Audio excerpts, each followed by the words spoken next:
বিয়েটা একটু গ্রাম গ্রাম টাইপের, আর আমি এখানে এসে খুব এনজয় করছি।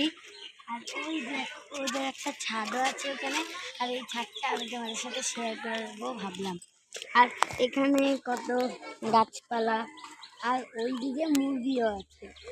চলো আমরা একটা মুরগি দেখি। একটা মুরগি, এখানে অনেক মুরগি আছে কিউট কিউট। এবার মুরগির পেছনেই দৌড়াবে। আর এই যে সুন্দর লেগেছে, যদি এটা আমি যদি ঢুকতে পারতাম না, আমি অনেক ছবি টবি তুলতাম। বললে এটা আমাদের একটা দাদুর ঘর। আর এই যে আমাদের দাদির ঘর। বললে যে আমাদের একটা দাদুর ঘর, আমরা এখানে বেড়াতে এসেছি।